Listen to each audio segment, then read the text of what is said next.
ಆರೋಗ್ಯ ಇಲಾಖೆ ನೌಕರರು ಹಾಗೂ ವೈದ್ಯರ ವಿವಿಧ ಬೇಡಿಕೆಗಳು ಮತ್ತು ಸಮಸ್ಯೆಗಳ ಈಡೇರಿಕೆಗೆ ಕುರಿತಂತೆ ಕರ್ನಾಟಕ ಸರ್ಕಾರಿ ವೈದ್ಯಾಧಿಕಾರಿಗಳ ಸಂಘ, ರಾಜ್ಯ ಆರೋಗ್ಯ ಮತ್ತು ವೈದ್ಯಕೀಯ ಶಿಕ್ಷಣ ಇಲಾಖೆ ನೌಕರರ ಕೇಂದ್ರ ಸಂಘ ಮತ್ತು ಆರೋಗ್ಯ ಇಲಾಖೆಯ ಎಲ್ಲ ವೃಂದ ಸಂಘಗಳ ನೇತೃತ್ವದಲ್ಲಿ ಮಾರ್ಚ್ 11ರಿಂದ ಮುಷ್ಕರ ಹಮ್ಮಿಕೊಂಡಿರುವುದಾಗಿ ಕರ್ನಾಟಕ ಸರ್ಕಾರಿ ವೈದ್ಯಾಧಿಕಾರಿಗಳ ಸಂಘದ ಮಂಡ್ಯ ಜಿಲ್ಲಾ ಶಾಖೆ ಅಧ್ಯಕ್ಷ ಡಾಕ್ಟರ್ ಸಾಗರ್ ತಿಳಿಸಿದರು. ಕೇರ್ಪೇಟೆ ಸಾರ್ವಜನಿಕ ಆಸ್ಪತ್ರೆ ಆವರಣದಲ್ಲಿ ಸುದ್ದಿಗಾರರೊಂದಿಗೆ ಮಾತನಾಡಿ, ಮಾರ್ಚ್ 11ರಿಂದ ನಡೆಯಲಿರುವ ಅನಿರ್ದಿಷ್ಟಾವಧಿ ವೈದ್ಯರ ಮುಷ್ಕರ ಕುರಿತು ಮಾತನಾಡಿದರು. ಮಾರ್ಚ್ 11ರಿಂದ 15ರವರೆಗೆ ರಾಜ್ಯದ ಎಲ್ಲ ಜಿಲ್ಲಾಸ್ಪತ್ರೆ, ತಾಲೂಕು ಆಸ್ಪತ್ರೆ, ಸಮುದಾಯ ಆರೋಗ್ಯ ಕೇಂದ್ರ, ಪ್ರಾಥಮಿಕ ಆರೋಗ್ಯ ಕೇಂದ್ರ ಮತ್ತು ಡಿಸ್ಟರಿಗಳಲ್ಲಿನ ಎಲ್ಲ ವೃಂದ ವೈದ್ಯರು, ಅಧಿಕಾರಿ ನೌಕರರು ಕಪ್ಪು ಪಟ್ಟಿ ಧರಿಸಿ ಹೊರರೋಗಿಗಳ ಚಿಕಿತ್ಸೆಯನ್ನು ಸ್ಥಗಿತಗೊಳಿಸಿ ತುರ್ತು ಸೇವೆಗಳನ್ನು ಮಾತ್ರ ನಿರ್ವಹಿಸುವ ಮೂಲಕ ಮುಷ್ಕರದಲ್ಲಿ ಪಾಲ್ಗೊಳ್ಳಲಿದ್ದಾರೆ ಎಂದು ಹೇಳಿದರು. ರಾಜ್ಯ ಸರ್ಕಾರ ವೈದ್ಯರ ನ್ಯಾಯಯುತ ಬೇಡಿಕೆಗಳನ್ನು ಈಡೇರಿಸದಿದ್ದರೆ 16ರಿಂದ ಬೇಡಿಕೆ ಈಡೇರುವವರೆಗೆ ರಾಜ್ಯದ ಆರೋಗ್ಯ ಇಲಾಖೆ ಎಲ್ಲ ವೈದ್ಯರು, ಅಧಿಕಾರಿ ನೌಕರರು ಅನಿರ್ದಿಷ್ಟ ಅವಧಿಯವರೆಗೆ ಕರ್ತವ್ಯಕ್ಕೆ ಗೈರುಹಾಜರು ಮೂಲಕ ಮುಷ್ಕರವನ್ನು ತೀವ್ರಗೊಳಿಸುತ್ತೇವೆ ಅಂತ ಹೇಳಿದರು. ದಿನಾಂಕ 11/3/2026ರಿಂದ ನಮ್ಮ ವೈದ್ಯ ಸಂಘ ಪ್ಲಸ್ ಕರ್ನಾಟಕ ರಾಜ್ಯ ಆರೋಗ್ಯ ಮತ್ತು ವೈದ್ಯಕೀಯ ಶಿಕ್ಷಣ ಇಲಾಖೆ ನೌಕರರ ಕೇಂದ್ರ ಸಂಘ ಮತ್ತು ಮಂಡ್ಯ ವಿಭಾಗ ಎಲ್ಲ ಸಂಘಗಳು, ಎಲ್ಲ ವೃಂದ ಸಂಘಗಳು, ನಮ್ಮ ಆರೋಗ್ಯ ಇಲಾಖೆಯಲ್ಲಿರುವಂಥ ವೈದ್ಯರ ಸಂಘ ಜೊತೆಗೆ ಬೇರೆ ಬೇರೆ ವೃಂದಗಳ ಸಂಘಗಳ ಸಹಯೋಗದಲ್ಲಿ ನಾವು ದಿನಾಂಕ 11ರಂದು ಮಾರ್ಚ್ 11ರಂದು ನಾವು ಮುಷ್ಕರವನ್ನು ಶುರು ಮಾಡಿದ್ವಿ. 11ರಿಂದ 15ವರೆಗೆ ಕಪ್ಪು ಪಟ್ಟಿ ಧರಿಸಿ OPDನ ಬಂದ್ ಮಾಡ್ತೀವಿ. 15ರವರೆಗೂ ಮಾಡಿ 16ನೇ ತಾರೀಕಿಂದ ನಿರ್ದಿಷ್ಟ ಅವಧಿಗೆ ಗೈರು ಹಾಜರಾಗಬೇಕು ಅಂತ ನಮ್ಮ ಸೆಂಟ್ರಲ್ ಕಮಿಟಿಯಿಂದ ತೀರ್ಮಾನ, ರಾಜ್ಯ ಮಟ್ಟದ ತೀರ್ಮಾನ ಆಗಿರೋದ್ರಿಂದ ನಾವು ಕೂಡ ಅದನ್ನು ಫಾಲೋ ಮಾಡ್ತಾ ಇದ್ದೀವಿ. ಸೊ ನಮ್ಮಲ್ಲಿ ಮೇಯ್ನಾಗಿ ನಮ್ಮ ಏನಕ್ಕೆ ಮಾಡ್ತಾ ಇದ್ದೀವಿ, ಮೊದಲನೇದಾಗಿ ಸಾರ್ವಜನಿಕರಲ್ಲಿ ಕ್ಷಮೆ ಕೇಳ್ತೀವಿ. ಏನಕ್ಕೆ ಮಾಡ್ತಾ ಇದ್ದೀವಿ ಅಂತಂದರೆ, ನಮ್ಮ ಈ ಬಗ್ಗೆ, ನಮ್ಮ ಬೇಡಿಕೆಗಳ ಬಗ್ಗೆ ಸ್ಟೇಟ್ ಲೆವೆಲಲ್ಲಿ ಹಲವಾರು ಬಾರಿ ಒಂದು 7 ಬಾರಿ ಮೀಟಿಂಗ್ ಮಾಡಿದ್ದೀವಿ. ಮಾನ್ಯ ಸಚಿವರ, ಆರೋಗ್ಯ ಸಚಿವರ ಅಧ್ಯಕ್ಷತೆಯಲ್ಲಿ ಮಾಡಿದಂಥ ಸಂದರ್ಭದಲ್ಲಿ ಯಾವುದೇ ಸಕಾರಾತ್ಮಕ ಸ್ಪಂದನೆ ಆಗಲಿ ಏನೂ ಸಿಕ್ಕಿರೋದಿಲ್ಲ. ಆದ್ದರಿಂದ ಅವರು ರಾಜ್ಯಾದ್ಯಂತ ಮುಷ್ಕರಕ್ಕೆ ಕರೆ ಕೊಟ್ಟಿದ್ದಾರೆ. ನಮ್ಮ ಬೇಡಿಕೆಗಳು ಏನಿಲ್ಲ ಸರ್, ಪ್ರಥಮವಾಗಿ ನಮ್ಮ ಸರ್ಕಾರಿ ಆಸ್ಪತ್ರೆಗಳಿಗೆ, PHCಗಳು, ತಾಲೂಕು ಆಸ್ಪತ್ರೆ ಇರ್ಬೋದು ಮತ್ತು ಡಿಸ್ಟಿಕ್ ಆಸ್ಪತ್ರೆಗಳು ಏನೇನಿದ್ದಾವೆ, ಇಲ್ಲೆಲ್ಲ ಕೂಡ ಔಷಧಿಗಳು ಸಮರ್ಪಕವಾಗಿ ಸರಬರಾಜು ಆಗಬೇಕು. KSMC ಅಂತ ಏನಿದೆ ಅಲ್ಲಿಂದ ನಮಗೆ ಸರಬರಾಜು ಆಗದೇ ಇರೋದ್ರಿಂದ ನಮ್ಗೆ ಎಮರ್ಜೆನ್ಸಿ ಡ್ರಗ್ಸ್ಗಳೇ ಸಿಗ್ತಾ ಇಲ್ಲ. ಸುಮಾರು ಅತ್ಯವಶ್ಯಕ ಡ್ರಗ್ಗು ಏನು ಒಂದು 250 ಡ್ರಗ್ ಅಂತ ಇದೆ, ಅದರಲ್ಲಿ ನಮ್ಗೆ ಸಿಕ್ಕಿರೋದೇ ಒಂದು 30ರಿಂದ 40 ಡ್ರಗ್ಗು. ಇಷ್ಟು ನಾವು ಔಷಧಿಗಳನ್ನ ಹಿಡ್ಕೊಂಡು ತಾಲೂಕು ಹಾಸ್ಪಿಟ್ಲ್ಗಳನ್ನ, ಜಿಲ್ಲಾಸ್ಪತ್ರೆಗಳನ್ನ ಮತ್ತು PHCಗಳನ್ನ, ಸಮುದಾಯ ಆರೋಗ್ಯ ಕೇಂದ್ರಗಳನ್ನ ಮ್ಯಾನೇಜ್ ಮಾಡೋದು ತುಂಬ ಕಷ್ಟ ಇದೆ. ಮತ್ತು ಇಲ್ಲಿ ಬರುವಂಥ ಯೂಸರ್ ಫಂಡಲ್ಲಿ ನೀವು ಖರೀದಿ ಮಾಡಿ ಅಂತ ಸರ್ಕಾರ ಆದೇಶ ಹಾಕಿದ್ರೆ, ಸೊ ಅದರಲ್ಲಿ ನಾವು ಮ್ಯಾನೇಜ್ ಮಾಡೋದು ತುಂಬ ಕಷ್ಟ ಆಗ್ತದೆ. ಸೊ ಇದನ್ನು ಕೂಡ ಸರ್ಕಾರಿ ನಮ್ಮ ಬೇಡಿಕೆಗಳಲ್ಲಿ ಇದು ಕೂಡ ಒಂದು ಸಾರ್ವಜನಿಕರಿಗೆ ಅನುಕೂಲ ಆಗಲಿ ಅನ್ನೋ ಉದ್ದೇಶದಿಂದ, ಏಕೆಂದರೆ ಸಿಗುವಂಥವ್ರು ತಕ್ಷಣಕ್ಕೆ ಸಿಗುವಂಥವ್ರು ವೈದ್ಯಾಧಿಕಾರಿಗಳೇ. ಸೊ ಜನರು ಅವ್ರನ್ನ ಪ್ರಶ್ನೆ ಮಾಡಿದಾಗ ಹಲವಾರು ರೀತಿ ಗಲಾಟೆಗಳಾಗೋ ಸಾಧ್ಯತೆಯೂ ಇರ್ತದೆ. ಸೊ ಹಂಗಾಗಿ ನಾವು ಸರ್ಕಾರಕ್ಕೆ ಪ್ರಮುಖವಾಗಿ ಕೇಳ್ಕೊತೀವಿ, ಡ್ರಗ್ಸ್ನ ದಯವಿಟ್ಟು. ಗೋಷ್ಠಿಯಲ್ಲಿ ತಾಲೂಕು ಆರೋಗ್ಯ ಅಧಿಕಾರಿ ಡಾಕ್ಟರ್ ಅಜಿತ್, ಕೇರ್ಪೇಟೆ ಪಟ್ಟಣದ ದುಂಡುಶೆಟ್ಟಿ ಲಕ್ಷ್ಮಮ್ಮ ಸ್ಮಾರಕ ಸಾರ್ವಜನಿಕ ಆಸ್ಪತ್ರೆಯ ವೈದ್ಯಾಧಿಕಾರಿ ಡಾಕ್ಟರ್ ಮಂಜುಳಾ ಸೇರಿದಂತೆ ಅನೇಕರಿದ್ದರು. ಕೃಷಿ ಕ್ಷೇತ್ರದಲ್ಲಿ ಯಾಂತ್ರೀಕರಣದ ಮಹತ್ವವನ್ನು ರೈತರಿಗೆ ಪರಿಚಯಿಸುವ ಉದ್ದೇಶದಿಂದ ಕೃಷಿ ವಿಜ್ಞಾನಗಳ ವಿಶ್ವವಿದ್ಯಾಲಯ ಮಂಡ್ಯ ವತಿಯಿಂದ ಕೃಷಿ ಯಂತ್ರೋಪಕರಣ ಮತ್ತು ತಂತ್ರಜ್ಞಾನಗಳ ಪ್ರಾತ್ಯಕ್ಷಿಕ ಮೇಳವನ್ನು ಹಮ್ಮಿಕೊಳ್ಳಲಾಗಿತ್ತು. ಕಾರ್ಯಕ್ರಮ ಉದ್ಘಾಟಿಸಿ ಮಾತನಾಡಿದ ಕುಲಪತಿಗಳಾದ ನಾರಾಯಣಸ್ವಾಮಿ, ಅಭಿವೃದ್ಧಿ ಹೊಂದಿದ ಪಶ್ಚಿಮ ರಾಷ್ಟ್ರಗಳಲ್ಲಿ ಕೃಷಿಯಲ್ಲಿ ಸುಮಾರು 80ರಿಂದ 90% ಮಟ್ಟದಲ್ಲಿ ಯಂತ್ರೋಪಕರಣಗಳ ಬಳಕೆ ನಡೆಯುತ್ತಿದೆ ಅಂತ ತಿಳಿಸಿದರು. ದೇಶದ ಹರಿಯಾಣ ಮತ್ತು ಪಂಜಾಬ್ ರಾಜ್ಯಗಳಲ್ಲಿ ಸುಮಾರು 40ರಿಂದ 50% ಮಟ್ಟದಲ್ಲಿ ಕೃಷಿ ಯಂತ್ರೀಕರಣ ಬೆಳೆಯುತ್ತಿದೆ ಅಂತ ಅವರು ವಿವರಿಸಿದರು. ಈ ಮೇಳದಲ್ಲಿ 50ಕ್ಕೂ ಹೆಚ್ಚು ಕೃಷಿ ಯಂತ್ರೋಪಕರಣಗಳಿಗೆ ಸಂಬಂಧಿಸಿದ ಮಳಿಗೆಗಳನ್ನು ಏರ್ಪಡಿಸಲಾಗಿತ್ತು. ಕಾರ್ಯಕ್ರಮದಲ್ಲಿ ವಿಸ್ತರಣಾ ನಿರ್ದೇಶಕರಾದ ಡಾಕ್ಟರ್ ಸಿ ರಾಮಚಂದ್ರ ಹಾಗೂ ಇನ್ನಿತರರು ಭಾಗವಹಿಸಿದರು. ಸುಮಾರು 500ಕ್ಕೂ ಹೆಚ್ಚು ರೈತರು ಈ ಸಮ್ಮೇಳನದಲ್ಲಿ ಪಾಲ್ಗೊಂಡಿದ್ದರು.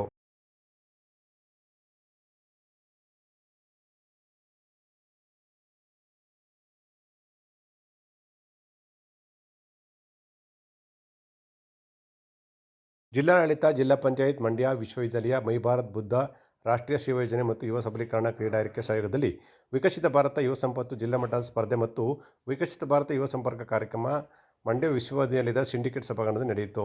ಕಾರ್ಯಕ್ರಮವನ್ನು ಮಂಡ್ಯ ವಿಶ್ವವಿದ್ಯಾಲಯದ ಕುಲಪತಿಗಳಾದ ಪ್ರೊಫೆಸರ್ ಶಿವಚಿತ್ತಪ್ಪ ಜ್ಯೋತಿ ಬೆಳಗಿಸಿ ಉದ್ಘಾಟಿಸಿದರು.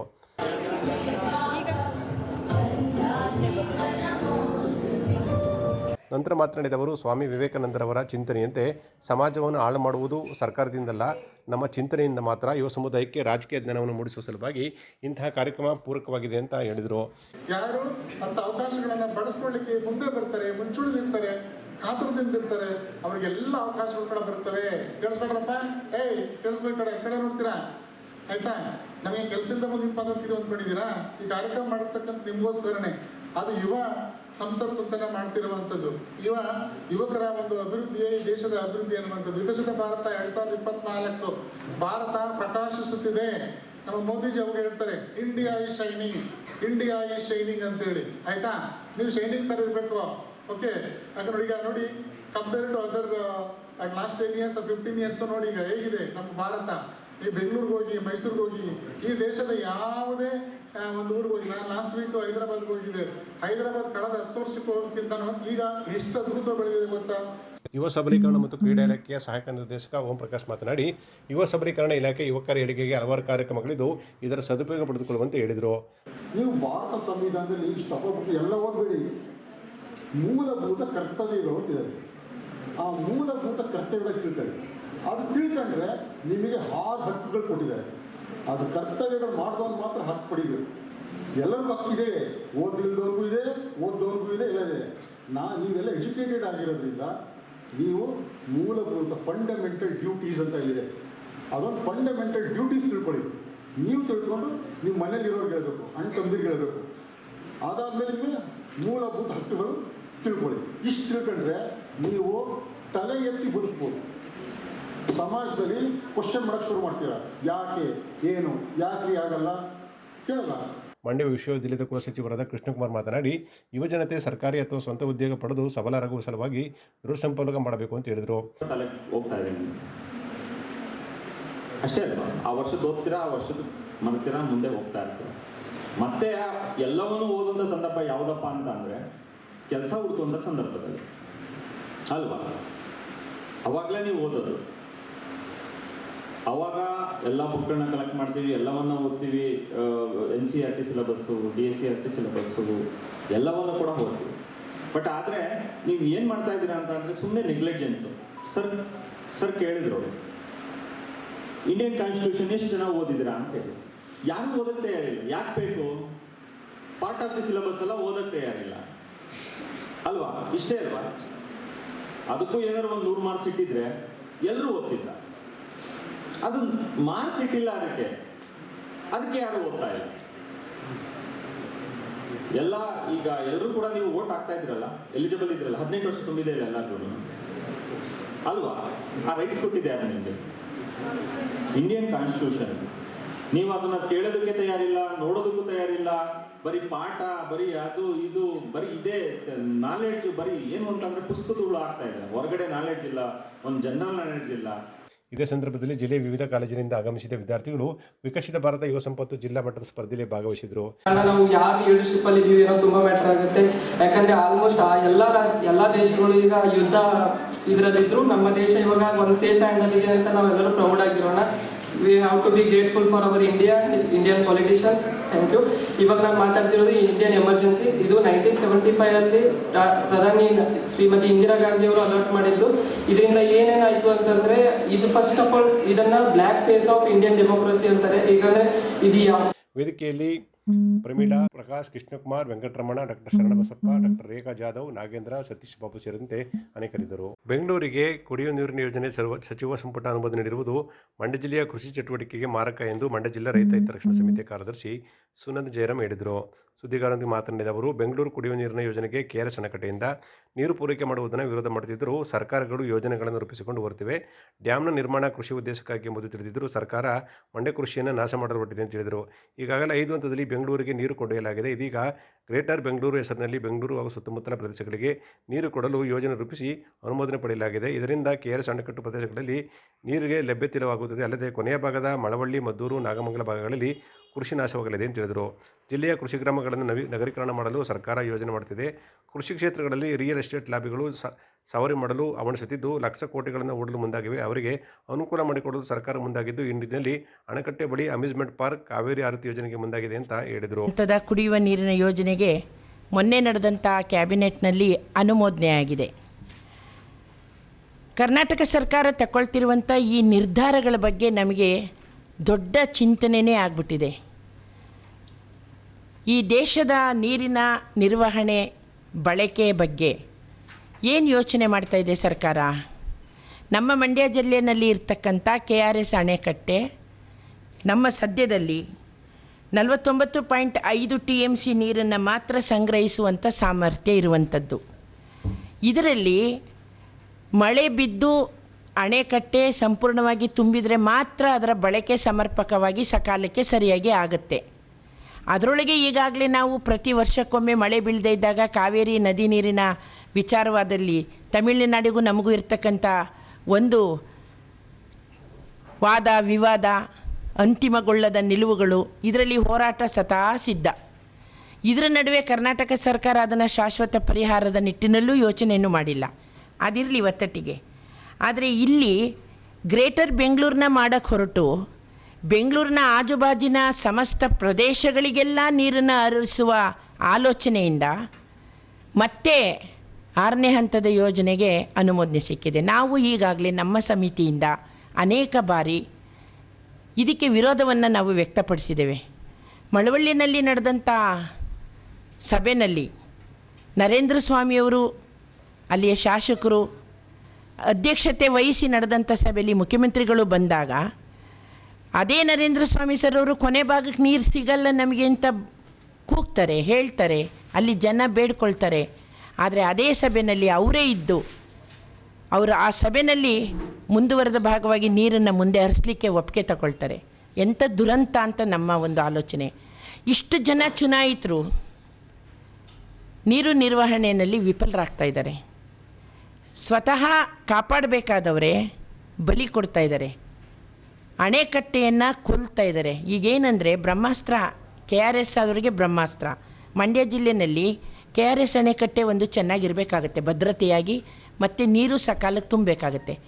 ಇನ್ನೊಂದು ಮೈ ಶುಗರ್ ಕಾರ್ಖಾನೆ ಭದ್ರವಾಗಿ ಚೆನ್ನಾಗಿ ನಡಿಬೇಕಾಗತ್ತೆ, ಸಕಾಲಕ್ಕೆ ಅದು ಕಬ್ಬನ್ನು ಹೆಚ್ಚಿಗೆ ನುರಿಸಿ ರೈತರಿಗೆ ಅನುಕೂಲ ಮಾಡಿಕೊಡ್ಬೇಕಾಗತ್ತೆ. ಇದೆರಡರ ಜೊತೆಗೆ ಈಗ ನಮಗೆ ವಿಶ್ವವಿದ್ಯಾನಿಲಯ ಆಗ್ತಾಯಿದೆ, ಕೃಷಿಗೆ ಸಂಬಂಧಪಟ್ಟಂತೆ ಸಂಶೋಧನೆಗಳಾಗುತ್ತೆ. ಅದಕ್ಕೆ ಗೌರವ ಕೊಟ್ಟು ಹೇಗೆ ಮಾಡಬೇಕೋ ಸರ್ಕಾರ ಅದಕ್ಕೆ ಸೌಲಭ್ಯನ ಮಾಡಬೇಕಾಗತ್ತೆ. ಇಷ್ಟು ವಿಚಾರಗಳ ನಡುವೆ ನಮ್ಮ ಜಿಲ್ಲೆ ಸ್ವಲ್ಪ ಸಮಾಧಾನಕರವಾಗಿ ಹೋಗ್ಬೋದಾಗತ್ತೆ. ಬಿದ್ದ ನೀರನ್ನು ಸಂಗ್ರಹಿಸಿ ಅದಕ್ಕೇ ನಾವು ಒಣ ಪ್ರದೇಶಗಳು ನಾಗಮಂಗಲ, ಮಳವಳ್ಳಿ, ಮದ್ದೂರು ಸಾಯ್ತಾ ಇರುವಾಗ ಗ್ರೇಟರ್ ಬೆಂಗಳೂರು ಹೆಸರಿಗೆ ಕ್ಯಾಬಿನೆಟಲ್ಲಿ ಅನುಮೋದನೆ ಆಯ್ತಪ್ಪ. ಇವರೆಲ್ಲ ವಿಷಯಕ್ಕೂ ಕ್ಯಾಬಿನೆಟಲ್ಲಿ ಅನುಮೋದನೆ ಮಾಡಿಕೊಂಡು ಯಾವ ವಿಷಯಕ್ಕೆ ಯಾರ ಅನುಮತಿ, ಯಾರ ಚರ್ಚೆ, ವಸ್ತುಸ್ಥಿತಿಯನ್ನು ಅರ್ಥ ಮಾಡಿಕೊಂಡು ಕ್ಯಾಬಿನೆಟಲ್ಲಿ ವಿಷಯಗಳು ಚರ್ಚೆ ಆಗ್ತಾ ಇದ್ದಾವ? ಹೀಗಾದರೆ ಹೇಗೆ ನಾವು ನಮ್ಮನ್ನು ಕಾಪಾಡ್ಕೊಳ್ಳೋದು? ನಾವು ಯಾರ ಮೇಲೆ ಅವಲಂಬನೆಯಾಗಿ ನಾವು ನಂಬಿ ಜೀವನ ಮಾಡೋದು? ಭಾಳ ದುರಂತದ ವಿಷಯ ಅಂತ ನಾನು ಇದನ್ನು ಭಾವಿಸ್ತೇನೆ. ಇದರಲ್ಲಿ ಒಂದು ಅಂಶವನ್ನು ನಿಮ್ಮ ಗಮನಕ್ಕೆ ನಾನು ತರಲಿಕ್ಕೆ ಬಯಸ್ತೇನೆ. ನಿಮ್ಮ ಕೈಯಲ್ಲಿ ಕೊಟ್ಟಿರುವ ಪತ್ರದ ಮೂಲಕ ನಾವು ಎಲ್ಲ ವಿಷಯವನ್ನು ಗಮನಕ್ಕೆ ತಂದಿದ್ದೀವಿ. ಇಲ್ಲಿ ಈ ಯೋಜನೆಗಾಗಿ ವೆಚ್ಚ ಆಗ್ತಾ ಇರುವಂಥ ಹಣ ಈಗಾಗಲೇ ನಿಮಗೆ ನಾವು ತೋರಿಸಿದ್ದೀವಿ, 6,939 ಕೋಟಿ. ಗೋಷ್ಠಿಯಲ್ಲಿ ಕೆ. ಬೋರಯ್ಯ, ಕೆಂಪೇಗೌಡ, ಇಂಡವಳ ಚಂದ್ರಶೇಖರ್, ಮುದ್ದೇಗೌಡ, ಮಂಜುನಾಥ್, ನಾರಾಯಣ್ ಇದ್ದರು. ಜಿಲ್ಲಾಡಳಿತ, ಕನ್ನಡ ಮತ್ತು ಸಂಸ್ಕೃತಿ ಇಲಾಖೆ ಮಂಡ್ಯ, ಶ್ರೀ ಜಗದ್ಗುರು ರೇಣುಕಾಚಾರ್ಯರ ಸೇವಾ ಸಮಿತಿ, ಕರ್ನಾಟಕ ರಾಜ್ಯ ಆರಾಧ್ಯ ಯುವಜನ ಸೇವಾ ಸಮಿತಿ ಇವರ ಸಹಯೋಗದೊಂದಿಗೆ ಶ್ರೀ ಜಗದ್ಗುರು ರೇಣುಕಾಚಾರ್ಯರ ಜಯಂತಿ ಕಾರ್ಯಕ್ರಮವು ಮಂಡ್ಯದ ಗಾಂಧಿ ಭವನದಲ್ಲಿ ಯಶಸ್ವಿಯಾಗಿ ನಡೆಯಿತು. ಕಾರ್ಯಕ್ರಮವನ್ನು ಚಂದ್ರವನ ಆಶ್ರಮದ ಬೇಬಿ ಹಾಗೂ ಮುಖ್ಯಸ್ಥರಾದಂತಹ ಡಾಕ್ಟರ್ ಶ್ರೀ ತ್ರಿನೇತ್ರ ಸ್ವಾಮೀಜಿಯವರು ಜ್ಯೋತಿ ಬೆಳಗಿಸುವ ಮೂಲಕ ಉದ್ಘಾಟಿಸಿದರು.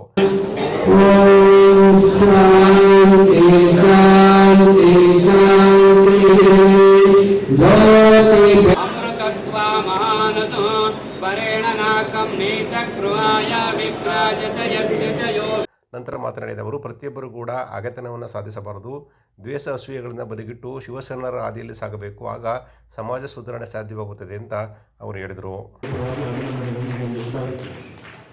ಹಾಗೆ ಅವರು ಮಾತಾಡ್ತಾ ಹೇಳಿದ್ರು ಎಲ್ಲ ವಿಚಾರಗಳ ಬಗ್ಗೆ. ಹಾಗೆ ಬಹುಶಃ ನಿಮ್ಗೆಲ್ಲರಿಗೂ ಗೊತ್ತಿದೆ, ಶರಣರು ಒಂದು ಮಾತು ಹೇಳ್ತಾರೆ, ಗಡ್ಡ ಬೇಸೆ ಬಂದರೆ ಗಂಡೆಂಬರು, ಜಡಮುಡಿ ಬಂದರೆ ಹೆಣ್ಣೆಂಬರು. ಇದು ಸುಳಿಯುವ ಆತ್ಮ ಹೆಣ್ಣು ಅಲ್ಲ ಗಂಡು ಅಲ್ಲ. ಸತ್ತ ಮೇಲೆ ಇದು ಆತ್ಮ ಹೆಣ್ಣೋ ಗಂಡು ಅಂತ ಹೇಳಲಿಕ್ಕೆ ಹೇಗೆ ಸಾಧ್ಯ ಇಲ್ಲವೋ, ವೀರಶೈವ ಧರ್ಮದಲ್ಲಿ ಎಲ್ಲರೂ ಲಿಂಗ ಕಟ್ಟಿರುವಂತದ್ದು ನಾನು ಪದೇ ಪದೇ ಹೇಳ್ತಾ ಇರ್ತೀನಿ. ಗುರು ಆಗ್ಲಿ, ವಿರಕ್ತರಾಗ್ಲಿ, ಭಿಕ್ಷದ ಮಠ ಆಗ್ಲಿ, ಎಲ್ಲರ ಲಿಂಗ ಕಪ್ಪೆ ಇದೆ. ಯಾರ ಲಿಂಗವೂ ಸಹ ವಿಭಿನ್ನವಾದಂತ ಲಿಂಗ ಇಲ್ಲ. ಜಗದ್ಗುರು ಕಟ್ಟಿರೋ ಲಿಂಗನೂ ಸಹ ಕಪ್ಪಾಗಿದೆ, ಶಿವಾಚಾರ್ಯರು ಕಟ್ಟಿರೋ ಲಿಂಗನೂ ಕಪ್ಪಾಗಿದೆ, ಹಾಗೆ ವಿರಕ್ತ ಮಠದಲ್ಲಿ ಸ್ವಾಮೀಜಿಯವರು ಕಟ್ಟಿದ್ದು ಲಿಂಗನೂ ಸಹ ಕಪ್ಪಾಗಿದೆ, ಜಗದ್ಗುರು ರೇಣುಕಾಚಾರ್ಯರು ಕಟ್ಟಿದ್ದು ಲಿಂಗನೂ ಕಪ್ಪಾಗಿದೆ, ಹಾಗೆ ವೀರಭದ್ರೇಶ್ವರರು ಕಟ್ಟಿದ ಲಿಂಗನೂ ಕಪ್ಪಾಗಿದೆ, ಹಾಗೆ ಬಹುಶಃ ಬಸವಣ್ಣನವರು ಕಟ್ಟಿದ್ದ ಲಿಂಗನೂ ಕಪ್ಪಾಗಿದೆ. ಅವರಲ್ಲಿ ಯಾರಲ್ಲೂ ಭೇದ ಭಾವ ತೋರಿಸಲಿಲ್ಲ. ನಾವು ಭೇದ ಭಾವವನ್ನು ತೋರಿಸುವಂತ ಅವಶ್ಯಕತೆ ಇದೆಯಾ ಅನ್ನೋದು ನನ್ನ ಪ್ರಶ್ನೆ. ಅಪರ ಜಿಲ್ಲಾಧಿಕಾರಿಗಳಾದ ಶಿವಾನಂದಮೂರ್ತಿ ಮಾತನಾಡಿ, ಈ ಜಯಂತಿ ಅರ್ಥಪೂರ್ಣವಾಗಿದ್ದು ಹಿರಿಯರ ಮತ್ತು ಮಹನೀಯರ ಆದರ್ಶಗಳನ್ನು ಪ್ರತಿಯೊಬ್ಬರು ಮೈಗೂಡಿಸಿಕೊಳ್ಳಬೇಕು ಅಂತ ಅವರು ಹೇಳಿದರು.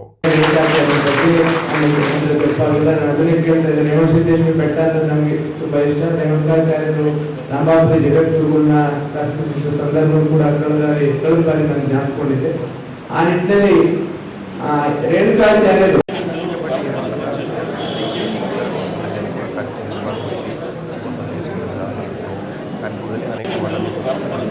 ಮುಖ್ಯಮಂತ್ರಿ ಸಿದ್ದರಾಮಯ್ಯ ಅವರು ಘೋಷಣೆ ಮಾಡಲಿರುವ ಬಜೆಟ್ ಪೂರ್ವದಲ್ಲಿ ಇತರೆ ಯೋಜನೆಗಳಿಗೆ SC ST TSP ಹಣ ಬಳಸುವುದಿಲ್ಲ ಎಂಬುದನ್ನು ಘೋಷಣೆ ಮಾಡಬೇಕೆಂದು ರಾಷ್ಟ್ರೀಯ ಭೀಮಾ ಪಡೆಯ ರಾಜ್ಯಾಧ್ಯಕ್ಷರಾದ ಆತ್ಮಾನಂದ ಒತ್ತಾಯಿಸಿದರು. ಸುದ್ದಿಗಾರರೊಂದಿಗೆ ಮಾತನಾಡಿದ ಅವರು, ರಾಜ್ಯದ ಕಾಂಗ್ರೆಸ್ ಸರ್ಕಾರ ತನ್ನ ಗ್ಯಾರಂಟಿಗಳಿಗೆ ಸತತ 3 ವರ್ಷಗಳಿಂದ SC SP TSP ಯೋಜನೆಯಿಂದ ಸಾವಿರಾರು ಕೋಟಿ ರೂಪಾಯಿ ಹಣವನ್ನು ಅನ್ಯ ಯೋಜನೆಗಳಿಗೆ ಬಳಸಿದ್ದಾರೆ. ಪ್ರಸಕ್ತ ಬಜೆಟ್ನಲ್ಲಿ ಘೋಷಣೆಯಾಗುವ ಅನುದಾನದಲ್ಲಿ ಈ ಹುನ್ನಾರ ನಡೆದಿದೆ ಅಂತ ಹೇಳಿದರು. SC ST TSP ಯೋಜನೆಯಡಿ 15,000 ಕೋಟಿ ಇದ್ದ ಅನುದಾನವನ್ನು ಈಗ ಹೆಚ್ಚಿಗೆ ಮಾಡಲಾಗಿದೆ ಎನ್ನುವ ಸಿದ್ದರಾಮಯ್ಯ ಅವರು ಅದರಲ್ಲಿ ಶೇಕಡ 50% ಬೇರೆ ಯೋಜನೆಗಳಿಗೆ ವರ್ಗಾಯಿಸುತ್ತಿದ್ದಾರೆ. ಅಲ್ಲದೆ ಗ್ಯಾರಂಟಿ ಯೋಜನೆಗಳಿಗೆ ಹಣಿಕೆ ಮಾಡಿರುವ ಹಣದಲ್ಲಿ ದಲಿತರ ಪಾಲಿಗೆ ಉಳಿಸಲಿದ್ದಾರೆ ಅಂತ ಹೇಳಿದರು.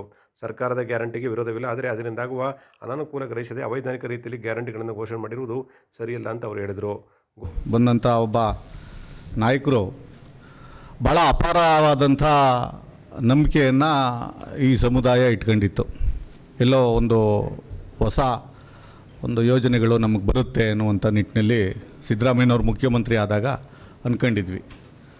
ಆದರೆ ಸಿದ್ದರಾಮಯ್ಯನವರು 18ನೇ ದಾಖಲೆಯ ಬಜೆಟ್ನೇನೋ ಮಂಡಿಸ್ತಾ ಇದ್ದಾರೆ.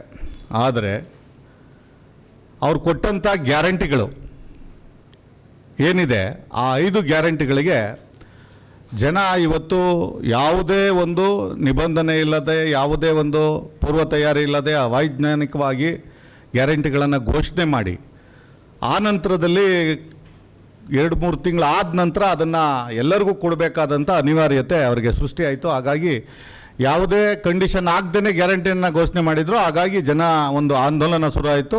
ನೀವು ಯಾವುದೇ ಕಂಡೀಷನ್ ಹಾಕಿಲ್ಲ, ಹಾಗಾಗಿ ಎಲ್ಲರಿಗೂ ಕೊಡ್ತೀವಿ ಅಂತೇಳಿದರೆ ಏನು ಅವ್ರು ಹೇಳ್ದಂಗೆ ಕಾಕ ಪಟ್ಟಿಲ್ಲ ನಿನಗೂ ಫ್ರೀ, ಮಾಧವಪ್ಪ ನಿನಗೂ ಫ್ರೀ, ನನಗೂ ಫ್ರೀ, ನನ್ನ ಹೆಂಡತಿಗೂ ಫ್ರೀ ಎಂದಂಗೆ ಎಲ್ಲರಿಗೂ ಕೊಡಬೇಕಾದಂಥ ಅನಿವಾರ್ಯತೆ ಸೃಷ್ಟಿಯಾಯಿತು. ಆದರೆ ಅವತ್ತೇ ನಾವು ಈ ಹಣವನ್ನು ನೀವು ಎಲ್ಲಿಂದ ಹೊಂದಿಸ್ತೀರಿ ಅಂತ ಅನೇಕ ಸಂಘಟನೆಗಳು ಕೇಳಿದ್ವು, ವಿರೋಧ ಪಕ್ಷನೂ ಕೂಡ ಕೇಳಿತ್ತು. ಅದಕ್ಕೆ ಅವ್ರು ಕೊಟ್ಟಂಥ ಉತ್ತರ, ಭ್ರಷ್ಟಾಚಾರವನ್ನು ನಿಲ್ಲಿಸ್ಬಿಟ್ರೆ ಈ ಗ್ಯಾರಂಟಿಗಳನ್ನು ಕೊಡ್ತೀವಿ.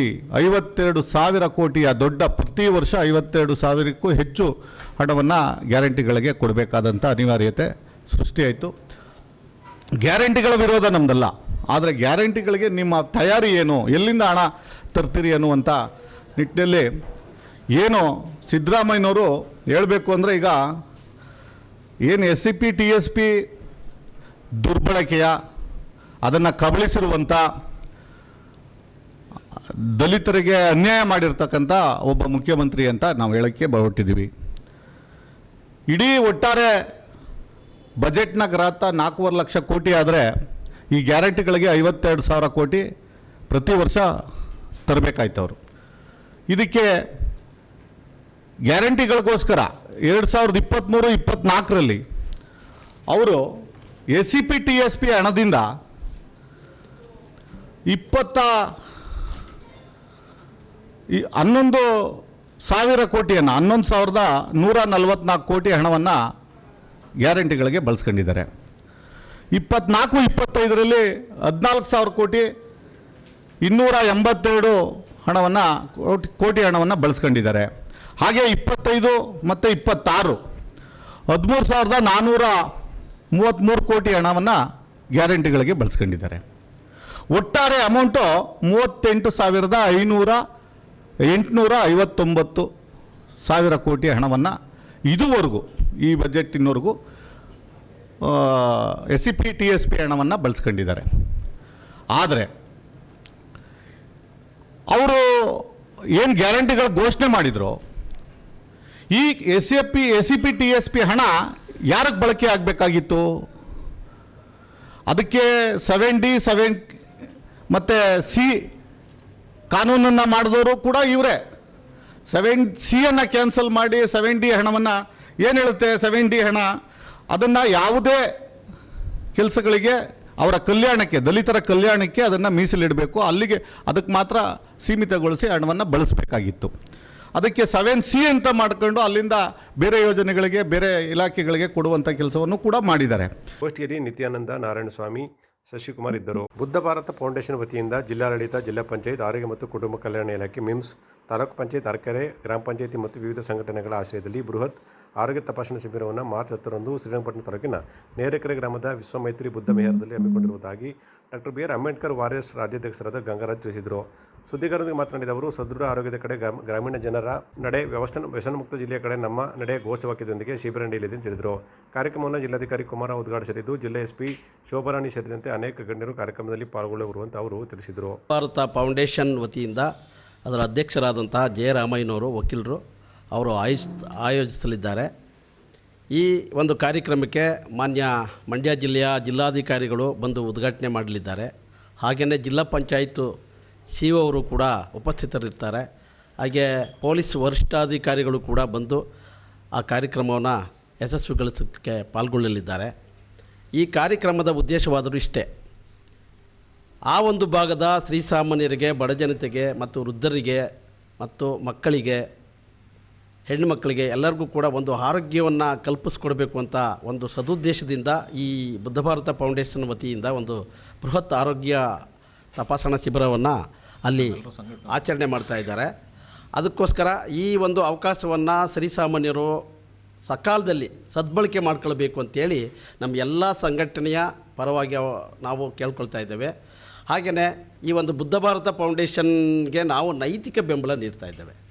ಯಾಕೆಂತಂದರೆ ಇಂಥ ಸದುದ್ದೇಶ ಇಟ್ಕೊಂಡು ಇಂಥ ಕಾರ್ಯಕ್ರಮಗಳನ್ನ ಮಾಡುವಂಥ ಜಯರಾಮಯ್ಯನವ್ರಿಗೆ ನಾವು ನೈತಿಕ ಬೆಂಬಲವನ್ನು ನೀಡಲೇಬೇಕಾಗಿದೆ, ಅನಿವಾರ್ಯ ಆಗಿದೆ. ಯಾಕೆ ಅಂತಂತಂದರೆ ಸಮಾಜ ಸೇವೆಯಲ್ಲಿ ತೊಡಗಿಸ್ಕೊಳ್ಳೋಕ್ಕಂಥ ಮನಸ್ಸುಗಳು ವಿರಳವಾಗಿದ್ದಾವೆ ಇವತ್ತಿನ ಪರಿಸ್ಥಿತಿಯಲ್ಲಿ. ಹಾಗೆ ಅವರು ಒಂದು ಸಣ್ಣ ಒಂದು ಕಾರ್ಯವನ್ನು ಮಾಡ್ತಾಯಿದ್ದಾರೆ ಅವ್ರದ್ದೇ ಆದ ಪರಿಮಿತಿ ಒಳಗಡೆ. ಹಾಗಾಗಿ ನಾವು ಕೂಡ ಜೊತೆಲಿ ನಿಲ್ಲಬೇಕು ಅಂತ ನಮ್ಮ ಎಲ್ಲ ಜಾತಿ, ಧರ್ಮದ, ವರ್ಗದ ಭೇದ ಭಾವವಿಲ್ಲದೆ ಸಹಕಾರವನ್ನು ನೀಡ್ತಾ ಇದ್ದೇವೆ. ಅದಕ್ಕೆ ಹೆಸರಾಂತ ಮಂಡ್ಯ ಜಿಲ್ಲೆಯ ನುರಿತ ವೈದ್ಯರುಗಳು ಕೂಡ ಅಲ್ಲಿ ಬಂದು ಆರೋಗ್ಯ ತಪಾಸಣೆಯಲ್ಲಿ ಅವರು ಪ್ರಾಕ್ಟಿಕಲ್ಲಾಗೆ ಅಲ್ಲಿಯ ಜನರ ಆರೋಗ್ಯವನ್ನು ಕಾಪಾಡಲಿಕ್ಕೆ ಅವರು ಕೂಡ ಆಗಮಿಸ್ತಾ ಇದ್ದಾರೆ. ಈ ಒಂದು ವಿಚಾರದಲ್ಲಿ ಅಲ್ಲಿಯ ಭಾಗದ ಮತ್ತು ಜಿಲ್ಲೆಯ ಎಲ್ಲ ಗ್ರಾಮಸ್ಥರು, ಮುಖಂಡರುಗಳು ಎಲ್ಲ ಸೇರಿ ಈ ಕಾರ್ಯಕ್ರಮವನ್ನು ಯಶಸ್ವಿಗೊಳಿಸ್ಕೊಡ್ಬೇಕು ಅಂತ ಈ ಮೂಲಕ ನಾವು ಸುದ್ದಿಗೋಷ್ಠಿ ಮೂಲಕ ನಾವು ವಿನಂತಿ ಮಾಡ್ತಾ ಇದ್ದೇವೆ. ಎಲ್ಲರೂ ಕೂಡ ಬರಬೇಕು. ಶ್ರೀಸಾಮಾನ್ಯರು, ಸಾರ್ವಜನಿಕರು ಈ ಒಂದು ಕಾರ್ಯಕ್ರಮದಲ್ಲಿ ಪಾಲ್ಗೊಂಡು ಸದುಪಯೋಗ ಪಡ್ಕೋಬೇಕು, ಆರೋಗ್ಯವನ್ನು ಕಾಪಾಡ್ಕೊಳ್ಬೇಕು ಅಂತ ಮತ್ತೊಮ್ಮೆ ಹೇಳಿ ಗೋಷ್ಠಿಯಲ್ಲಿ ಜಯರಾಮಯ್ಯ, ಸಿದ್ದರಾಜು, ಗುರಪ್ಪ, ಮೋಹನ್, ಉಮೇದ್ ಕುಮಾರ್ ಇದ್ದರು. ಶ್ರೀರಂಗಪಟ್ಟಣ ತಾಲೂಕಿನ ಬಲ್ಯಾಣಹಳ್ಳಿ ಗ್ರಾಮದ ಸರ್ಕಾರಿ ಪ್ರೌಢಶಾಲೆಯಲ್ಲಿ ಪರಿಸರ ಸಂರಕ್ಷಣೆ ಕುರಿತಾದ ಅರ್ಥಪೂರ್ಣ ಕಾರ್ಯಕ್ರಮ ನಡೆಯಿತು. ರಾಷ್ಟ್ರೀಯ ಹಸಿರು ಪಡೆ ಹಾಗೂ ಕಾನಾ ಎಕೋ ಕ್ಲಬ್ ಸಹಯೋಗದಲ್ಲಿ ಶಾಲಾ ಆವರಣದಲ್ಲಿ ಗಿಡಗಳಿಗೆ ನೀರಿನ ಬೋರ್ಗಳನ್ನು ಕಟ್ಟಿ ಅವುಗಳಿಗೆ ನೀರು ತುಂಬುವ ಕಾರ್ಯವನ್ನು ವಿದ್ಯಾರ್ಥಿಗಳು ನೆರವೇರಿಸಿದರು. ಶಾಲೆ ಮುಖ್ಯ ಶಿಕ್ಷಕಿ ಶಿಲ್ಪಿ ಅವರ ನೇತೃತ್ವದಲ್ಲಿ ವಿಜ್ಞಾನ ಶಿಕ್ಷಕರಾದ ಯತೀಶ್ ಅವರ ಮಾರ್ಗದರ್ಶನದಲ್ಲಿ ಹಳೆಯ ವಿದ್ಯಾರ್ಥಿ ಪುನೀತ್ ಅವರ ಸಹಕಾರದೊಂದಿಗೆ ವಿದ್ಯಾರ್ಥಿಗಳು ಈ ಕಾರ್ಯಕ್ರಮದಲ್ಲಿ ಪಾಲ್ಗೊಂಡಿದ್ದರು.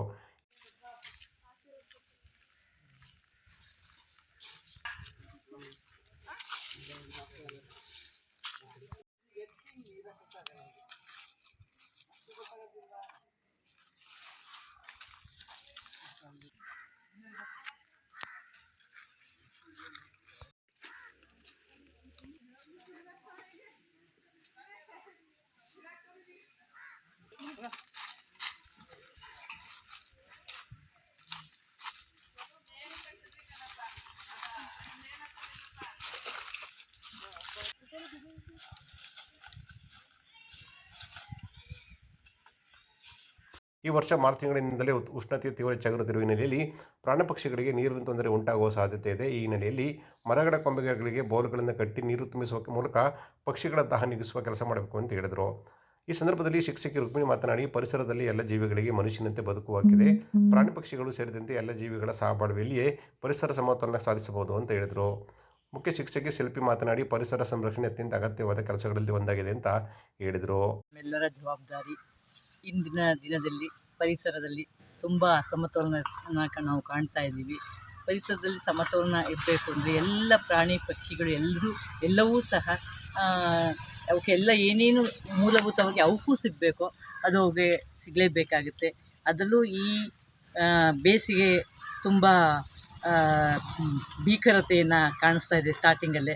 ಹಾಗಾಗಿ ಆ ಎಲ್ಲ ಪಕ್ಷಿಗಳಿಗೆ ಈ ಒಂದು ಬೇಸಿಗೆಯಲ್ಲಿ ನೀರು ಮತ್ತು ಆಹಾರ ಪೂರೈಕೆ ಮಾಡ್ತಕ್ಕಂಥದ್ದು ನಮ್ಮೆಲ್ಲರ ಆದ್ಯ ಕರ್ತವ್ಯ ಆಗಿದೆ. ಹಾಗಾಗಿ ಆ ನಿಟ್ಟಿನಲ್ಲಿ ಇಲ್ಲಿ ನಮ್ಮ ಶಾಲೆಯಲ್ಲಿ ಈ ಒಂದು ಕಾಲದಲ್ಲಿ ಪಕ್ಷಿಗಳಿಗೆ ನೀರಿನ ಒಂದು ಅನುಕೂಲವನ್ನು ಮಾಡಿಕೊಡ್ತಾ ಇದ್ದೀವಿ. ಇದೇ ಸಂದರ್ಭದಲ್ಲಿ ಸಹಕಾರ ನೀಡಿದ ಹಳೆಯ ವಿದ್ಯಾರ್ಥಿಗಳಿಗೆ ಪುನೀತ್ ರಾಜ್ ಅವರನ್ನು ಶಾಲೆಯ ಪರವಾಗಿ ಅಭಿನಂದಿಸಲಾಯಿತು. ಸಮಾರಂಭದಲ್ಲಿ ಶೋಭಾ, ರೂಪಶ್ರೀ, ರಮ್ಯಾ, ಜಗದೀಶ್, ದಿವ್ಯಕುಮಾರಿ ಸೇರಿದಂತೆ ಇತರರಿದ್ದರು. ಸತ್ಯದ ಅನ್ವೇಷಣೆ ಮಾಡುವ ದಿಕ್ಕಿನಲ್ಲಿ ಪತ್ರಕರ್ತರ ಸಾಮಾಜಿಕ ಜವಾಬ್ದಾರಿಗಳು ಹೆಚ್ಚಾಗಿದ್ದು, ಆರೋಗ್ಯವಂತ ಸಮಾಜದ ನಿರ್ಮಾಣಕ್ಕೆ ಬೇಕಾದ ವಸ್ತುನಿಷ್ಠವಾದ ವರದಿಗಳನ್ನು ಪತ್ರಕರ್ತರು ಪ್ರಕಟಿಸುವ ಮೂಲಕ ಜನರ ನಂಬಿಕೆಯನ್ನು ಉಳಿಸಿಕೊಂಡು ಮೌಲ್ಯಗಳನ್ನು ಎತ್ತಿ ಹಿಡಿಯಬೇಕೆಂದು ಮಡಿಕೇರಿ ವಿಧಾನಸಭಾ ಕ್ಷೇತ್ರದ ಶಾಸಕ ಮಂತ್ರಗೌಡ ಹೇಳಿದರು. ಮಡಿಕೇರಿ ಅಂಬೇಡ್ಕರ್ ಭವನದಲ್ಲಿ ಕರ್ನಾಟಕ ಮಾಧ್ಯಮ ಅಕಾಡೆಮಿ, ವಾರ್ತಾ ಮತ್ತು ಸಾರ್ವಜನಿಕ ಸಂಪರ್ಕ ಇಲಾಖೆ, ಕೊಡಗು ಇವರ ಸಹಯೋಗದಲ್ಲಿ ಸಂವಿಧಾನ ಮತ್ತು ಪತ್ರಿಕೋದ್ಯಮ ಕುರಿತ ವಿಚಾರ ಸಂಕಿರಣ ಉದ್ಘಾಟಿಸಿ ಮಾತನಾಡಿದ ಅವರು, ಸುಳ್ಳು ಸುದ್ದಿಗಳು ವಿಜೃಂಭಿಸುತ್ತಿದ್ದೇವೆ. ಸಮಾಜದ ಆರೋಗ್ಯ ಎಂದರೆ ದುಷ್ಪರಿಣಾಮ ಬೀರುವ ವರದಿಗಳು ವೈಭವೀಕರಣಕ್ಕೆ ಪ್ರಕಟಗೊಳ್ಳುತ್ತಿವೆ. ಪ್ರಜಾಪ್ರಭುತ್ವದ 4ನೇ ಅಂಗವಾಗಿರುವ ಪತ್ರಿಕೋದ್ಯಮ ಕ್ಷೇತ್ರಕ್ಕೆ ಬಹಳ ಮಹತ್ವವಿದೆ. ನಾಗರಿಕ ಸಮಾಜದಲ್ಲಿ ಜನತೆ ಎಂದಿಗೂ ನ್ಯಾಯಾಂಗ ಮತ್ತು ವ್ಯವಸ್ಥೆ ಮತ್ತು ಪತ್ರಿಕೋದ್ಯಮ ಕ್ಷೇತ್ರದ ಕಾರ್ಯವೈಖರಿಯನ್ನು ನಂಬಿ ಗೌರವಿಸುತ್ತಿದ್ದಾರೆ ಅಂತ ಹೇಳಿದರು. ಆದ್ದರಿಂದ ಪತ್ರಕರ್ತರು ತಮ್ಮ ಸಾಮಾಜಿಕ ಜವಾಬ್ದಾರಿಗಳನ್ನು ಅರಿತು ಕೆಲಸ ಮಾಡಬೇಕು. ಪ್ರತ್ಯಕ್ಷವಾಗಿ ಕಂಡರೂ ಪ್ರಮಾಣೀಕರಿಸಿ ಸುದ್ದಿಗಳನ್ನು ಮಾಡಬೇಕು ಅಂತ ಅವರು ಸಲಹೆ ನೀಡಿದರು. ಸೋಷಿಯಲ್ ಮೀಡಿಯಾ ಬಂದ್ರೆ ಇಮಿಡಿಯೇಟ್ ಆಗಿ ನಾವು ಅದನ್ನ ರೆಸ್ಪಾನ್ಸ್ ಹೆಂಗ್ ಮಾಡ್ತಾ ಇದೀವಿ ಅಂತಾನೆ ನೀವು ಹೇಳ್ದಂಗೆ it is as you said ನಮಗೆ ಒಂದು ಚೂರು ಕೊಟ್ಟಂತ ಒಂದು ಕೆಲಸ ಅಂತ ನನ್ನ ಅಭಿಪ್ರಾಯ. ಅದೇ ರೀತಿಯಲ್ಲಿ ನಾನು ಕಾನ್ಸ್ಟಿಟ್ಯೂಷನ್ ಆ್ಯಂಡ್ ಜರ್ನಲಿಸಮ್ ಅಲ್ಲಿ I come from the medicine background. ನನಗೆ ಜರ್ನಲಿಸಮ್ ಬಗ್ಗೆ ಇತ್ತೀಚೆಗೆ ಜನಪ್ರತಿನಿಧಿ ಆದ್ಮೇಲೆ ರಾಜಕಾರಣಿಗಳಾದ್ಮೇಲೆ ನಿಮ್ಮ ಅವಶ್ಯಕತೆ ಎಷ್ಟು ಮುಖ್ಯ ಅಂತ ಇತ್ತೀಚೆಗೆ ಇನ್ನೂ ಗೊತ್ತಾಯ್ತಾ ಇದೆ. ಯಾಕಂದ್ರೆ ಕೆಲವು ಟೈಮಲ್ಲಿ ನಾವು ಹೋಗಲಿದ್ದ ಕಡೆಯಲ್ಲಿ ನೀವು ಅಲ್ಲಿ ಈಸಿಯಾಗಿ ತಲುಪ್ತೀರಾ. ಅದಕ್ಕೋಸ್ಕರ ನಾವೇನು article 19 of the constitution, article 19 1(a) ಅಂತ ಕಾಣಿಸುತ್ತೆ, freedom of expression and freedom of speech. ನಾವು ಅದನ್ನ ಯಾವ ರೀತಿಯಲ್ಲಿ ಉಪಯೋಗಿಸ್ಕೋಬೇಕು, ಯಾವ ರೀತಿಲಿ ಸಾರ್ವಜನಿಕ ಧ್ವನಿನ ನಾವು ಬಾಯಿ ಮುಚ್ಚಿಸ್ಬಾರ್ದು, ಅದೆಲ್ಲ ನೀವು ಹೇಳಿದಂಗೆ ಆರ್ಟಿಕಲ್ 19 ಆಫ್ ದ ಕಾನ್ಸ್ಟಿಟ್ಯೂಷನ್ ಕೊಟ್ಟಿದ್ದಾರೆ. ಮಾತ್ರ ಅದನ್ನ ಮಿಸ್ಯೂಸು ಆಗ್ಬೇಕು. That is article 19.2. ಅದರಲ್ಲಿ ಏನ್ ಬರೀತದೆ ಅಂತಂದ್ರೆ, let us not misuse expression of freedom of expression. ಆ ಫ್ರೀಡಮ್ ಆಫ್ ಎಕ್ಸ್ಪ್ರೆಷನ್ ನಾವು ಯಾವಾಗ ಅಂತಂದ್ರೆ, ಈಗ ಕೆಲವು ನಮ್ಮ ಮಾಧ್ಯಮ ಮಿತ್ರಗಳಲ್ಲಿ ನಮ್ಮಲ್ಲೇನು ಆ ಮಟ್ಟಕ್ಕೆ ಬರೆಯಲ್ಲ, ಮಾತ್ರ ಕೆಲವು ಟೈಮಲ್ಲಿ ಬರ್ದಿರೋದು ನಾವು ನೋಡಿದ್ದೀವಿ. ಏಕವಚನ ಬರೆಯೋದು, ಕೆಲವು ಟೈಮಲ್ಲಿ ಟೀಕೆ ಮಾಡ್ಕೊಂಡು ಬರೆಯೋದು. ನನಗೆ ಗೊತ್ತಿರೋಂಗೆ ನಾನು ಮಾತ್ರ ಏನ್ ಬರ್ದು ನಾನು ಖುಷಿಯಾಗಿ ತಗೊಂಡಿದ್ದೀನಿ ಇಲ್ಲಿ ಗಂಟ. I take it sportingly, I take it positively. ಎಲ್ಲರೂ ಆ ಮಟ್ಟಕ್ಕೆ ತಗೊಳ್ಳೋದಿಲ್ಲ. ಅದ್ರ ಜೊತೆಲಿ ಏನ್ ಮಾಡ್ತಾರೆ ಅಂತಂದ್ರೆ ಡೆಫಿಮೇಷನ್ ಆಗ್ತಾ ಇರ್ತವೆ, ಬೇರೆ ಬೇರೆ ರೀತಿ ಲೀಗಲ್ ಇಂಪ್ಲಿಕೇಶನ್ಸ್ ಆಗ್ತಾ ಇರ್ತವೆ. ನನ್ಗೆ ಗೊತ್ತಿರೋಂಗೆ ಎಷ್ಟು ಜನ ನಿಮ್ಮ ಮೇಲೆ ಕೇಸ್ ಹಾಕಿಲ್ಲ, ಈಗ ಎಷ್ಟು ಜನ ನೀವು ಕೋರ್ಟ್ಗಳಲ್ಲಿ ಸುತ್ತಾಡಿಲ್ಲ. ಸೊ ಆ ತರದಲ್ಲಿ ನಾನು ಯಾಕೆ ಹೇಳ್ತೀನಿ ಅಂತಂದ್ರೆ, expression of freedom of expression is very important, but not at the cost of defaming somebody else. ಆ ವಿಚಾರದಲ್ಲಿ ನಾನು ತಪ್ಪು ಮಾಡಿರ್ತೀನಿ, ನಾವೇನು ದೇವರುಗಳಲ್ಲ. ರಾಜಕಾರಣಿಗಳು, ಮಿನಿಸ್ಟರ್ಗಳು, CM ಆಗಿರ್ಬೋದು, PM ಆಗಿರ್ಬೋದು, ತಪ್ಪು ಮಾಡೇ ಮಾಡ್ತೀವಿ. ಮಾತ್ರ ತಪ್ಪನ್ನ ಯಾವ ರೀತಿಯಲ್ಲಿ ತಿದ್ದುಪಡಿ ಮಾಡ್ಕೋಬೇಕು ಅಂತಾನೆ ತಾವು ಒಂದು ಸ್ವಲ್ಪ ನಮಗೆ ಸೂಕ್ಷ್ಮವಾಗಿ ಹೇಳ್ಕೊಟ್ರೆ ಪರವಾಗಿಲ್ಲ. ನೀವು ಬರಿಬೇಡಿ ಅಂತ ಹೇಳ್ದಿಲ್ಲ, do not highlight the negative parts ಅಂತ ಹೇಳಿ ನಾವು ತಪ್ಪುಗಳು ಏನ್ ಮಾಡ್ತೀವಿ. ಈಗ ನೀವು ಹೇಳ್ದಂಗೆ ನಾವು ಏನಾದ್ರು ನ್ಯೂಸ್ ಬಂದಂತ ಸಂದರ್ಭದಲ್ಲಿ ನಾನು ಇವ್ರಿಗೂ ಮಾತಾಡ್ತಾ ಇರ್ತೀನಿ, ಮೇಡಮ್ಗೂ ಮಾತಾಡ್ತೀನಿ. ನಮ್ಮಲ್ಲಿ ಕೆಲವು ಮಾಧ್ಯಮ ಮಿತ್ರಗಳು, ಸರ್ ಏನಾಯ್ತು ಸರ್, ಏನಾದ್ರು ಮಾತಾಡ್ಬೇಕು, ಯಾವ ರೀತಿ ನಡೀತಾ ಇದೆ, ವಾಟ್ ಇಸ್ ದ ಪಲ್ಸ್ ಅಂತ ನಿಮ್ಮ ಮುಖಾಂತರ ಸಂದರ್ಭದಲ್ಲಿ ಹಿರಿಯ ಪತ್ರಕರ್ತರಾದ ಸಮೀವಿಲ್ಲ ಮಾತನಾಡಿ, ಪತ್ರಕರ್ತರು ತಮ್ಮ ಸಾಮಾಜಿಕ ಜವಾಬ್ದಾರಿ ಅರಿತು ಕೆಲಸ ಮಾಡಬೇಕು. ವೈಯಕ್ತಿಕ ದ್ವೇಷ ಹಾಗೂ ಹಗೆತನವನ್ನು ಬಿಟ್ಟು ಸಮಾಜದ ಅಂಕುಗಳನ್ನು ತಿದ್ದುವ ಕೆಲಸ ಮಾಡಬೇಕು ಅಂತ ಹೇಳಿದರು. ಪಾತ್ರವನ್ನು ಮುಂದುವರ್ತಾರೆ. ಕರ್ನಾಟಕ ಮಾಧ್ಯಮ ಅಕಾಡೆಮಿಯು ನಮ್ಮ ಊರಿನಲ್ಲಿ ಈ ಕಾರ್ಯಾಗಾರವನ್ನು ಏರ್ಪಡಿಸಿರುವುದು ತುಂಬ ಅರ್ಥಪೂರ್ಣವಾಗಿದೆ. ಇದಕ್ಕಾಗಿ ನಾನು ಅಕಾಡೆಮಿಯ ಅಧ್ಯಕ್ಷೆ ಶ್ರೀಮತಿ ಆಯೇಷಾ ಖಾನಂ ಮತ್ತು ಸದಸ್ಯರನ್ನು ಸ್ಥಳೀಯವಾಗಿ ಇದಕ್ಕೆ ಬೆಂಬಲವಾಗಿ ನಿಂತಿರುವ ಪ್ರತಿಯೊಬ್ಬರನ್ನು ಅಭಿನಂದಿಸುತ್ತೇನೆ. ಮುಂಬರುವ ದಿನಗಳಲ್ಲಿ ಕೂಡ ನಮ್ಮ ಜಿಲ್ಲೆಯ ಬೇರೆ ಬೇರೆ ತಾಲೂಕುಗಳಲ್ಲಿ, ಶಾಲಾ ಕಾಲೇಜುಗಳಲ್ಲಿ ಇಂತಹ ಉಪಕ್ರಮಗಳನ್ನು ಅಕಾಡೆಮಿಯು ಹಮ್ಮಿಕೊಳ್ಳಲಿ ಎಂದು ಆಶಿಸುತ್ತೇನೆ. ಭಾರತವು ಸ್ವತಂತ್ರ ದೇಶವಾಗಿ ತನ್ನದೇ ಆದ ಸಂವಿಧಾನವನ್ನು ಅಳವಡಿಸಿಕೊಂಡು ಇನ್ನೇನು 80 ವರ್ಷಗಳಾಗ್ತಾ ಬರುತ್ತಿವೆ. ಆಶ್ಚರ್ಯವೆಂದರೆ ನಾವು 50-60 ವರ್ಷಗಳ ಕಾಲ ಸಂವಿಧಾನದ ಮಹತ್ವವನ್ನು ಸರಿಯಾಗಿ ಅರ್ಥ ಮಾಡಿಕೊಂಡಿಲ್ಲ. ಒಂದು ದೇಶದ ರಾಜಕೀಯ ವ್ಯವಸ್ಥೆ, ಅಲ್ಲಿರುವ ಜನ ಸಮುದಾಯಗಳು, ಅಧಿಕಾರಿಗಳು ಕೇವಲ ಹಕ್ಕು ಮತ್ತು ಅಧಿಕಾರಿಗಳ ಬಗ್ಗೆ ಮಾತ್ರ ಗಮನ ಹರಿಸುತ್ತಾ ಕರ್ತವ್ಯವನ್ನು ಮರೆತರೆ ಹೀಗಾಗುತ್ತದೆ. ಕರ್ನಾಟಕ ಮಾಧ್ಯಮ ಅಕಾಡೆಮಿ ಅಧ್ಯಕ್ಷರಾದ ಆಯುಷ್ ಖಾನ್ ಕೂಡ ಮಾತನಾಡಿದರು. ಯಾವುದೋ ಉಪಗ್ರಹದ ಜೀವಿಗಳು ವಿಶೇಷವಾದ ಜೀವಿಗಳೇನಲ್ಲ. ಹೀಗಾಗಿ ಇಲ್ಲಿ ಏನಾಗುತ್ತೆ ಅಂತಂದ್ರೆ ನಮಗೆ ನಾವು ಲಕ್ಷ್ಮಣ ರೇಖೆಯನ್ನು ಹಾಕೋಬೇಕು ಅಂತ ಮೊದಲಿಂದ ಹೇಳ್ಕೊತಾ ಬಂದಿದ್ದೀವಿ.